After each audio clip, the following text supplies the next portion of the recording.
Hello students, कक्षा 11 विषय रसायन विज्ञान में हम तीसरा पाठ तत्वों का वर्गीकरण एवं गुणधर्मों में आवर्तीता पढ़ रहे हैं और इस चैप्टर का ये सेकंड वीडियो है।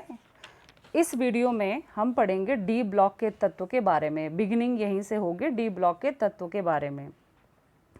तो पहले से प्रीवियस वीडियो में आप पढ़ चुके हैं कि किस तरह से तत्वों का वर्गीकरण किया गया है विभिन्न आवर्तों और वर्गों में, और इसके अलावा इलेक्ट्रॉनिक विन्यास के आधार पर कैसे इनको 4 खंडों और ब्लॉकों में बांटा गया है। ठीक है, तो डी ब्लॉक के तत्व कहाँ पे सिचुएटेड हैं, कहाँ पे हैं, उनकी पोजीशन क्या है पीरियोडिक टेबल में, सबसे पहले हम जो है उसको देख लेते हैं। तो पीरियोडिक टेबल में यहाँ देखिए, ये जो आपका देख रहे हैं आप बीच में, यहाँ से स्कैंडियम से और जिंक तक ये कितने आवर्त हैं, 1 2 आवर्त हम बाएं से दाईं तरफ गिनते हैं। और इसको आप वर्ग के रूप में देखेंगे तो ये तीसरा वर्ग है, ये चौथा वर्ग है, ये 5वां वर्ग है, ये छठा, 7वां, 8वां, 9वां, 10वां, 11वां और 12वां, यानी वर्ग 3 से लेके 12 तक के, वर्ग 3 से वर्ग 12 तक के तत्व जो हैं इनको डी ब्लॉक में रखा गया है। ठीक है, और इनकी पोजीशन आप देखिए तो एस और पी ब्लॉक, यहाँ पे ये एस ब्लॉक है, यहाँ पे ये पी ब्लॉक है, और ये जो है ये आपका आता है डी ब्लॉक। ठीक है, ये पोजीशन आप इसमें देख लीजिए। तो आवर्त सारणी आप अच्छे से देखिए, इसमें डी ब्लॉक के 10 वर्ग हैं और ये किसके बीच में हैं, एस और पी ब्लॉक के बीच में हैं। तो डी ब्लॉक के जो तत्व हैं उनके बारे में देखिए, लिखा है, देखिए आवर्त सारणी में एस तथा पी ब्लॉक के तत्वों के बीच वाले भाग में 10 ऊर्ध्वाधर कॉलमों में स्थित समूह 3 4 5 6 7 8 9 10 11 12, अभी मैंने आपको बताया कि एस और पी ब्लॉक के बीच में 10 वर्टिकल कॉलम्स, यानी ऊपर से नीचे की तरफ जो 10 कॉलम हैं जिनको वर्ग 3 4 5 6 7 8 रखा गया है, और इनको क्या नाम दिया गया है, 3rd B, 4th B, 5th B, 6th B, 7th B, 8th, 1st B और 2nd बी, इस तरह से इनको नाम दिया गया है। ये सब कहलाते हैं डी ब्लॉक के तत्व। ठीक है, अब इन डी ब्लॉक के तत्वों में क्या होता है, जो अंतिम इलेक्ट्रॉन होता है वो कहाँ प्रवेश करता है, डी उपकोष में प्रवेश करता है। ठीक है, जो एस ब्लॉक के तत्व हैं वहाँ पे अंतिम इलेक्ट्रॉन एस उपकोष में प्रवेश करता है, जो पी ब्लॉक के तत्व हैं वहाँ पे अंतिम इलेक्ट्रॉन पी उपकोष में प्रवेश करता है, और जो डी ब्लॉक के तत्व हैं वहाँ पे अंतिम इलेक्ट्रॉन डी उपकोष में प्रवेश करता है। अब इन्हीं तत्वों को, यानी ये जो डी ब्लॉक के तत्व हैं, एक तो ये सारी की सारी धातुएं हैं और इनको कहते हैं हम संक्रमण तत्व। ठीक है, इम्पॉर्टेंट है ये कि इनको क्या कहा जाता है, संक्रमण तत्व कहा जाता है। अक्सर ये एग्जाम में पूछा जाता है कि इनको ट्रांजिशन एलिमेंट्स या फिर संक्रमण तत्व क्यों कहा जाता है। तो रीज़न क्या है इसके पीछे, देखिए डी ब्लॉक के तत्वों को संक्रमण तत्व इसलिए कहते हैं क्योंकि इन तत्वों के भौतिक गुण, जैसे परमाणु त्रिज्या, आयनन विभव, विद्युत ऋणात्मकता, ठीक है, ये इनका मान किसके बीच में होता है, एस ब्लॉक और पी ब्लॉक के तत्वों के मान के बीच में होता है। यानी डी ब्लॉक के जो तत्व हैं उनके भौतिक गुण एस और पी ब्लॉक के बीच में होते हैं, इन बिटवीन होते हैं। और दूसरी जो इम्पॉर्टेंट चीज़ है कि डी ब्लॉक के जो तत्व हैं इनमें क्या होता है, डी उपकोष अपूर्ण भरा हुआ रहता है, पूरा नहीं भरा होता है। डी उपकोष आपका अपूर्ण रहता है और वहाँ पे इलेक्ट्रॉनों का संक्रमण होता है। एक आपके कहेंगे कि एक ऑर्बिटल से दूसरे ऑर्बिटल में संक्रमण होता रहता है। इलेक्ट्रॉन का संक्रमण का मतलब होता है एक जगह से दूसरी जगह स्थानांतरित हो जाना या चले जाना, तो उसी को हम क्या कहते हैं, संक्रमण कहते हैं। तो डी ब्लॉक के तत्वों को संक्रमण तत्व इसलिए कहा जाता है क्योंकि एक तो इनके गुण जो होते हैं वो एस और पी ब्लॉक के बीच के होते हैं, यानी इन बिटवीन, बीच में, और दूसरा जो होता है ये इनके जो इन तत्वों के जो डी उपकोष होते हैं वो हमेशा अधूरे रहते हैं, मैक्सिमम तत्वों में अधूरे होते हैं, जहाँ पे कि इलेक्ट्रॉनों का संक्रमण एक ऑर्बिटल से दूसरे ऑर्बिटल में होता रहता है। ठीक है, तो ये क्लियर हो गया होगा आपको, क्योंकि ये क्वेश्चन पूछा जाता है कि संक्रमण तत्व क्यों कहते हैं। यहाँ दो रीजन मैंने क्लियर कर दिया।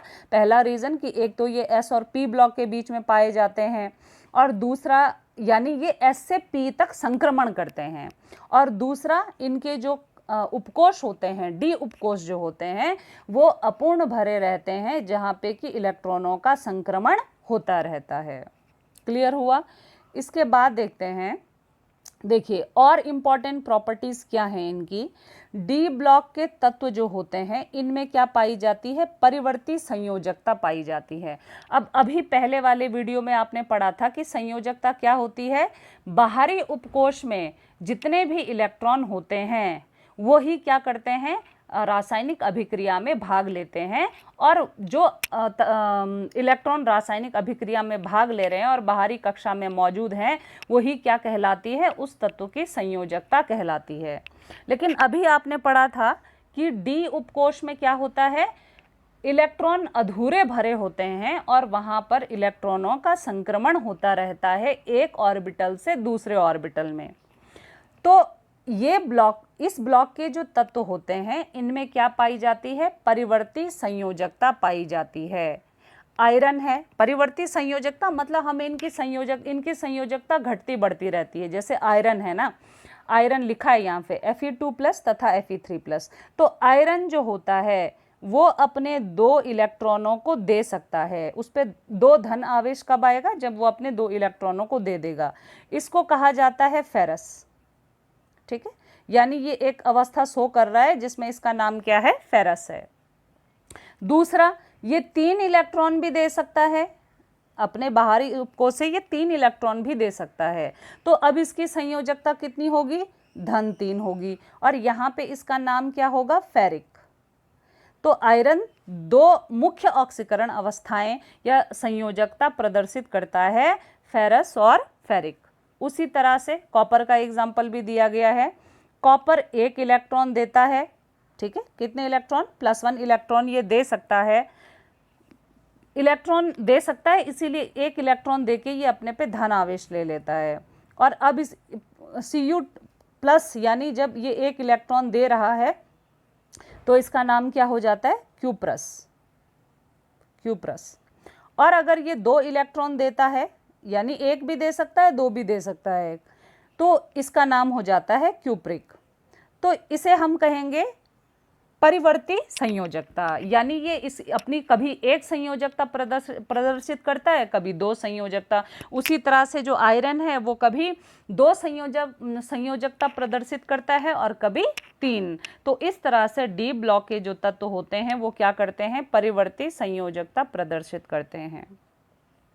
अब नेक्स्ट इंपॉर्टेंट है कि परिवर्ती संयोजकता प्रदर्शित करने के कारण इनमें क्या गुण पाया जाता है, उत्प्रेरण का गुण पाया जाता है। ये किस तरह से काम करते हैं, एक उत्प्रेरक की भांति काम करते हैं।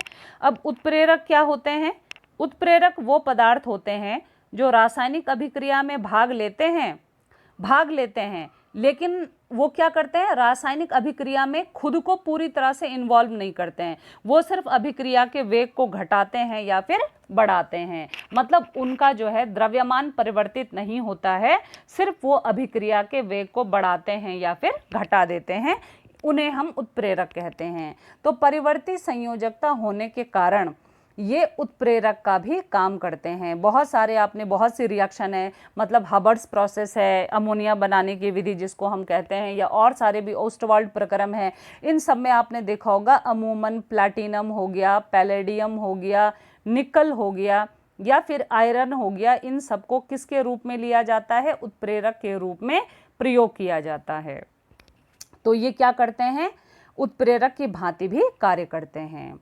नेक्स्ट पॉइंट देखिए, लिखा है अपूर्ण डी सबसेल की उपस्थिति के कारण ये रंगीन आयन तथा रंगीन यौगिक बनाने का गुण रखते हैं। अभी आपने पढ़ा कि इनमें जो डी उपकोष होता है वो क्या होता है, अपूर्ण होता है। ठीक है, इनमें डी उपकोष जो है वो अपूर्ण होता है, जिसके कारण इनको क्या कहा जाता है, इनमें रंगीन आयन बनाने की प्रवृत्ति होती है। अपूर्ण डी उपकोष होता है तो इलेक्ट्रॉन क्या करते हैं, ऊष्मा का अवशोषण करके उच्च ऊर्जा स्तर पर चले जाते हैं और जब वो वापस आते हैं तो उसी अवशोषित ऊर्जा का वो विभिन्न रंगों के रूप में उत्सर्जन करते हैं, जिससे ये क्या करते हैं, रंगीन यौगिक बनाते हैं। उसके बाद है देखिए जिंक, कैडमियम और मरकरी, ये भी एक इम्पॉर्टेंट क्वेश्चन में आता है। जिंक का परमाणु क्रमांक है 30, कैडमियम का होता है 48 और मरकरी का होता है 80। अगर इनका इलेक्ट्रॉनिक विन्यास हम लिखेंगे हम देखेंगे कि यहाँ पे डी उपकोष पूर्णता भरे होते हैं। इन तीनों में डी उपकोष क्या होता है, पूर्णता भरा होता है, जिसके कारण इनको डी ब्लॉक का होते हुए भी इनको क्या कहा जाता है कि ये डी ब्लॉक के तत्व नहीं हैं, क्योंकि बाकी सभी तत्वों में डी उपकोष अपूर्ण होता है, लेकिन जिंक, कैडमियम और मरकरी में क्या पाया जाता है, इसमें पूर्ण उपकोष पाया जाता है, यानी डी उपकोष पूर्ण पाया जाता है। एक इम्पॉर्टेंट पॉइंट जो है इसमें क्लियर नहीं हुआ है, देखिए इनका सामान्य इलेक्ट्रॉनिक विन्यास, यानी जो डी ब्लॉक के तत्व हैं इनका जो सामान्य इलेक्ट्रॉनिक विन्यास है उसको लिख लेंगे आप अपनी कॉपी में। उसको लिखा जाता है n-1 d की पावर 1 to 10 और ns 1 से 2। ये इम्पॉर्टेंट पॉइंट है। देखिए इनका सामान्य इलेक्ट्रॉनिक विन्यास इस तरह से लिखा जाता है n-1 d पावर पे 1 से लेके 10 और ns पावर पे 1 से लेके 2। n क्या है यहाँ पे, n यहाँ पे n आपका यहाँ पे कोष है। अभी आपने पढ़ा था पहले वाले चैप्टर में, n को हम क्या बोलते हैं, मुख्य क्वांटम संख्या। और मुख्य क्वांटम संख्या हमको क्या बताती है कि कौन सी कक्षा या कौन से कोष में मौजूद है। पहला कोष है, दूसरा कोष है, तीसरा कोष है, चौथा, पांचवा कौन सा कोष है, ठीक है। अब यहाँ पे n का मतलब होता है कोष की संख्या, ठीक है। तो n-1 का मतलब क्या है कि जो कोष है हमारा उसमें से एक कम होगा d वाला, यानी अगर s हमारा 5 है, ये 5 है, तो d कौन सा होगा, 4 होगा। n-1 का मतलब 5 में से एक कम कर दीजिए, 4। तो लेकिन हम सिर्फ सामान्य इलेक्ट्रॉनिक विन्यास देखते हैं, तो कैसे लिखेंगे, n-1 d पावर पे 1 to 10 और ns पावर पे 1 से 2 तक। इस तरह से जो है इनका सामान्य इलेक्ट्रॉनिक विन्यास लिखा जाता है। तो इतना तो है किसके बारे में, डी ब्लॉक के बारे में। इसके बारे में आपके पास 12th में पूरा चैप्टर है, अभी तो बस जो जनरल है उसी को पढ़ा जा रहा है, थोड़ा थोड़ा इसके बारे में दिया गया है। इसके बाद देख लीजिए डी के बाद आते हैं एफ ब्लॉक के तत्व। अब एफ ब्लॉक के तत्व कहाँ पर हैं ये मैं आपको बताती हूँ। पहले थोड़ा सा जो लिखा है उसको देख लीजिए। परमाणु क्रमांक 58 से परमाणु क्रमांक 71 तक के तत्व लैंथेनाइड श्रेणी के तत्व कहलाते हैं, जिन्हें हम लैंथेनाइड्स कहते हैं। और इनमें क्या होता है, 4f उपकोष भरा जाता है। इनको क्या कहते हैं, 4f श्रेणी के तत्व या फिर दुर्लभ मृदा तत्व भी कहा जाता है, ठीक है। परमाणु क्रमांक कहाँ से, 58 से लेके 71 तक। दूसरी चीज, परमाणु क्रमांक 90 से परमाणु क्रमांक 103 तक के तत्व एक्टिनाइड श्रेणी के तत्व कहलाते हैं, जिन्हें एक्टिनाइड्स या फिर 5 श्रेणी के तत्व या ट्रांस यूरेनिक तत्व भी कहते हैं। अब इसको मैं आपको पीरियोडिक टेबल में मैं दिखाती हूँ आपको। देखिए यहाँ पे ये आपकी पीरियोडिक टेबल है, ठीक है। अब आपने अभी देखा था ये यहाँ पे लिखा है ना, ये 57 से 71 तक, ये यहाँ पे देख लीजिए क्या लिखा है, 57 से 71 तक, यानी लैंथेनम से लुटीशियम तक ये दिया है ना, लैंथेनम से और यहाँ लुटीशियम तक के। ये तो आपकी कौन सी श्रेणी है, 4f, ये आपकी 4f श्रेणी है, ठीक है। और दूसरी वाली जो एक्टिनियम से 89 से, यानी 89 तो यहाँ है ना, 90 से शुरू हो जाएगी ये इसमें कहाँ से कहाँ तक तत्व हैं, 89 से लेके 103 तक जो ये आ रहा है एक्टिनियम से लॉरेंसियम तक, ये आपकी कौन सी कहलाती है? 5F श्रेणी कहलाती है, 4F और 5F। तो पहले वाली को बोलते हैं लैंथेनाइड्स और इसको बोलते हैं एक्टिनाइड्स। ये आपके जो हैं लैंथेनाइड और एक्टिनाइड्स दो श्रेणियां आती हैं जो किस में आती हैं? F ब्लॉक में आती हैं। ठीक है, यहाँ पे इलेक्ट्रॉन F ब्लॉक में भरने शुरू हो जाते हैं। आपको वैसे भी पता है कि S जो ब्लॉक है आपका वो 1 से शुरू होता है, P वाला आपका जो P उपकोष है आपका वो 2 से शुरू, नंबर 2 से शुरू हो जाता है, D आपका 3 से शुरू होता है और F आपका 4 से शुरू हो जाता है। यानी चौथे उपकोष से, चौथे कोष से आपका जो है F ऑर्बिटल शुरू हो जाता है। तो ये दो श्रेणियां आपकी लैंथेनाइड और एक्टिनाइड श्रेणियां हैं। अब यहीं से देखिए एक बार इसमें डिस्कस करके अब हम पीछे चलते हैं। देखिए लिखा है, यही मैंने आपको वहाँ पे बताया कि जो ये 58 से परमाणु क्रमांक 58 से 71 तक, 59 से 71 तक, भले ही 58 को वहीं रखा गया है डी ब्लॉक में, तो 59 से लेके 71 तक जो ये हैं इनको क्या कहा जाता है? लैंथेनाइड्स कहा जाता है। और दूसरा इनको क्या कहा जाता है? क्योंकि इनका पहला जो तत्व है लैंथेनाइड, ये उसी के जैसे उसी से रिजेंबल करते हैं, उसी की तरह व्यवहार करते हैं ये, इसलिए जो है इनको लैंथेनाइड्स कहा जाता है। और दूसरा इनको क्या कहा जाता है? दुर्लभ मृदा तत्व, क्योंकि ये मिट्टी में पाए जाते हैं और बहुत रेयरली पाए जाते हैं। तो एक तो आपकी हो गई 4F श्रेणी। दूसरी परमाणु क्रमांक 90 से परमाणु क्रमांक 103 तक के तत्वों को क्या कहा जाता है? एक्टिनाइड, क्योंकि इनका पहला तत्व कैसा होता है? एक्टिनियम है, तो उनको कहा जाता है एक्टिनाइड। और यहाँ इसको 5F श्रेणी में ये आते हैं और इनको क्या कहा जाता है? ट्रांस यूरेनिक तत्व भी कहा जाता है, क्योंकि इनमें यूरेनियम भी आता है। तो यूरेनियम के बाद के ये जितने भी, यूरेनियम को जब डिस्कवर किया गया, खोज जब की गई, उसके बाद के ये सारे तत्व हैं, इनको कहा जाता है ट्रांस यूरेनिक तत्व। अब इन्हीं तत्वों में जो अंतिम इलेक्ट्रॉन होता है, यानी जितने भी ये लैंथेनाइड्स और एक्टिनाइड्स के तत्व हैं, यहाँ पे अंतिम इलेक्ट्रॉन जो है F उपकोष में प्रवेश करता है। सबसेल कहो या फिर उपकोष कहो, F उपकोष में प्रवेश करता है। तो इनका सामान्य इलेक्ट्रॉनिक विन्यास कैसे लिखा जाता है? n-2 F की घात 1 से लेके 14, देन n-1D 1 या 2 और ns2 होता है। अब ये इनका सामान्य इलेक्ट्रॉनिक विन्यास इस तरह से लिखा जाता है। ठीक है, सामान्य इलेक्ट्रॉनिक विन्यास में अब आप देखिए ये n-2 क्या है? n मैंने कहा था, n हमारी क्या होती है? कक्षा होती है। भाई कौन सी कक्षा है? पहली है, दूसरी है, तीसरी है, चौथी है, पांचवी है, कौन सी कक्षा में मौजूद है? तो n तो हमारी हो गई कक्षा, तो सबसे बाहरी कक्षा कौन सी होगी? जहाँ पे ये n है।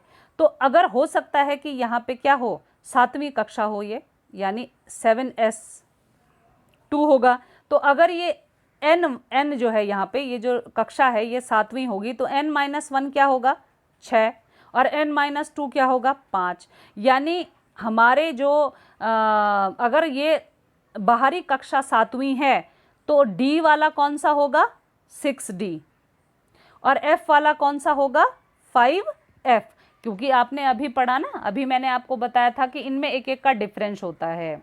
S पहले से शुरू हो जाता है, P दूसरे नंबर से शुरू होता है, D तीसरे नंबर से शुरू होता है और F जो है चौथे नंबर से शुरू होता है। और F वाले हमारे पास दो ही श्रेणियां हैं। कौन कौन सी श्रेणियां? 4F और 5F। ठीक है, तो अगर 5F है तो n-2 यानी बाहरी उपकोष हमारा कौन सा होगा? 7वां होगा हमारा। 7 में से जब हम 2 घटाएंगे तो तब n-2 का मतलब यही है। n का मतलब होता है, n का मैं अभी भी बता दूं, n का मतलब होता है बाहरी कक्षा। ठीक है, n का मतलब होता है कक्षा, कौन सी कक्षा मौजूद है। ठीक है, नेक्स्ट देखिए इनके फीचर्स क्या हैं। देखिए F ब्लॉक के तत्व जो होते हैं ये भी D ब्लॉक के तत्व की तरह क्या करते हैं? परिवर्ती संयोजकता प्रदर्शित करते हैं। ठीक है, दूसरा क्या है? ये भी सब क्या होती हैं? धातुएं होती हैं। और ये भी रंगीन आयन और रंगीन लवण बनाते हैं। ये तीनों ही फीचर सेम वैसे ही हैं जैसे डी ब्लॉक के तत्वों के थे कि पहले तो इनमें क्या होती है, परिवर्ती संयोजकता पाई जाती है, यानी इनकी ये अपनी संयोजकता बदलते रहते हैं। कोई तत्व धन 2 दिखा सकता है, कोई धन 3 दिखा सकता है, कोई धन 4 भी दिखा सकते हैं। इस तरह से ये अपनी संयोजकता बदलते रहते हैं। फिर ये सारे तत्व जो हैं कैसे हैं, धातुएं हैं, सबके सब धातुएं हैं ये। और क्योंकि ये परिवर्तित संयोजकता प्रदर्शित करते हैं इसलिए ये रंगीन आयन तथा रंगीन लवण भी बनाते हैं। उसके बाद है 4f श्रेणी के तत्व प्रकृति में अत्यंत कम मात्रा में पाए जाते हैं, इसीलिए इन्हें क्या कहा जाता है, दुर्लभ मृदा तत्व भी कहा जाता है। ये मैंने आपको पहले भी बताया कि ये जो तत्व होते हैं ये बहुत रेयरली पाए जाते हैं, इसलिए इनको क्या कहते हैं, दुर्लभ मृदा, मिट्टी में पाए जाते हैं इसलिए कहते हैं दुर्लभ मृदा तत्व। और 5f श्रेणी के तत्वों को ट्रांसयूरेनिक तत्व कहते हैं। ये कैसे होते हैं, रेडियो एक्टिव होते हैं, यानी जो अल्फा, बीटा और गामा किरणें उत्सर्जित कर सकते हैं, इसलिए इनकी खोज जो है काफ़ी कम की गई है। और सेकेंडली इनकी लाइफ बहुत कम होती है, इनकी जो लाइफ स्पॉन होती है, जैसे आपका यूरेनियम हो गया, जैसे आपका प्लूटोनियम हो गया, थोरियम हो गया, ये सब क्या कहलाते हैं, ट्रांसयूरेनिक तत्व कहलाते हैं। और बच्चों ट्रांसयूरेनिक तत्व जिन्हें कि रेडियो एक्टिव तत्व भी कहा जाता है, ये रेडियो एक्टिव तत्व जो होते हैं ये क्या करते हैं, अल्फा, बीटा और गामा जैसी हार्मफुल किरणों का उत्सर्जन करते हैं। उसके बाद है एफ ब्लॉक के तत्व वैद्युत संयोजी यौगिक बनाते हैं, यानी इस ब्लॉक के जो तत्व होते हैं ये क्या करते हैं, वैद्युत संयोजी यौगिक, इलेक्ट्रोवैलेंट यौगिक, यानी ये किस प्रकार के बंध बना सकते हैं, आयनिक बंध, वैद्युत संयोजी यौगिक या हम कहेंगे आयनिक यौगिक बनाते हैं। तो इस वीडियो में हम सिर्फ 2 ही टॉपिक डिस्कस कर पाए, डी और एफ ब्लॉक के, और फिर लेंदी हो जाएगा, तो नेक्स्ट फीचर्स हम नेक्स्ट वीडियो